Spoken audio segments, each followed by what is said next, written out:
நேயர்களுக்கு எனது அன்பான வணக்கங்களும் வாழ்த்துக்களும்.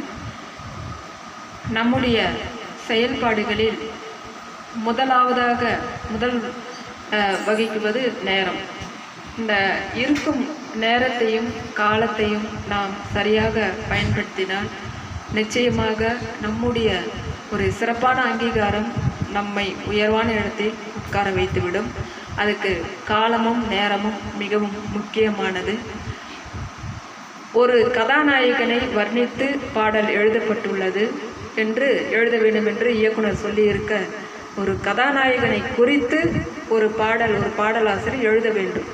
அப்படி என்றால் என்னென்ன வார்த்தைகள் அவர் பயன்படுத்தியிருக்கிறார் தான் இன்னைக்கு பார்க்க போகிறது. காலத்தை வெல்வதற்கு நாம் தயாரா? நேரத்தை வெல்வதற்கு நாம் தயாரா? வெல்ல வேண்டும். காலத்தை வெல்ல வேண்டும், நேரத்தை மதிக்க வேண்டும்.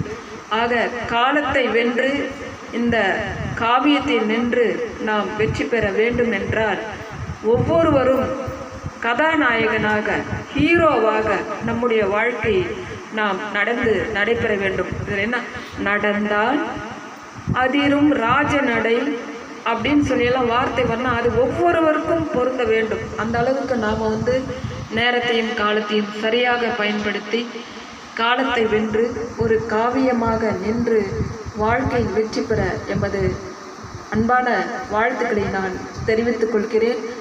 வளரக்கூடிய இந்த இளைய சமூகத்திற்கு நாம் நல்ல நல்ல சூழ்நிலைகளை உருவாக்கி கொடுத்தால் அவர்களுடைய எதிர்காலம், இன்னைக்கு கடந்த காலம், நிகழ்காலத்தில் நாம் செய்யக்கூடிய செயல்கள் தான் வருங்காலத்தில் நம்முடைய பிள்ளைகளுக்கு ஒரு மிக சிறப்பான எதிர்காலத்தை உருவாக்கி தர முடியும்.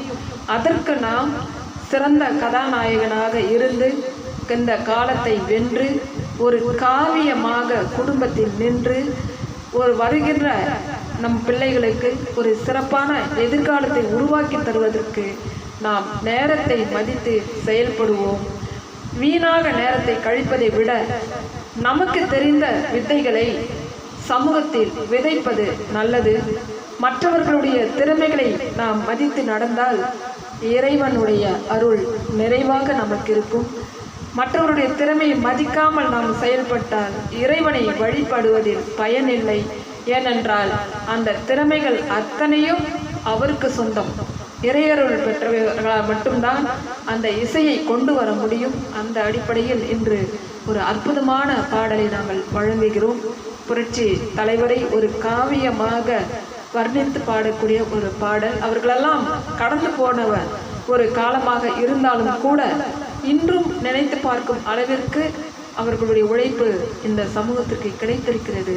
ஆக நல்ல சிந்தனைகள் இந்த சமூகத்தில் விதைக்கக்கூடிய மிக கடமை எனக்கு இருக்கிறது. ஒரு புத்தக ஆசிரியராக, ஒரு பாடகியாக, பட்டிமன்ற பேச்சாளராக, ஆன்மீக சொற்பொழிவாளராக, ஒரு பள்ளியில் ஆசிரியராக, கல்லூரியில் மாணவர் சேர்க்கை பிரிவில் ஒரு ஆசிரியராக, இப்படி பன்முகங்களை கொண்ட எனக்கு உங்களை எப்படி அழைப்பது என்று எல்லோருமே கேள்வியாக கேட்கிறார்கள்.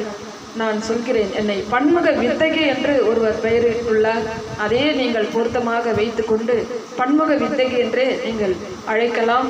ஆக நமக்கு தெரிந்த வித்தைகளை நாம் தொலைத்து விடுவதற்காக நாம் பிறக்கவில்லை. அதை நாம் அரவணைத்து சென்றால் இந்த காலத்தில் நாம் ஒரு காவியமாக உயர்வோம். நன்றி, வாழ்த்துக்கள்.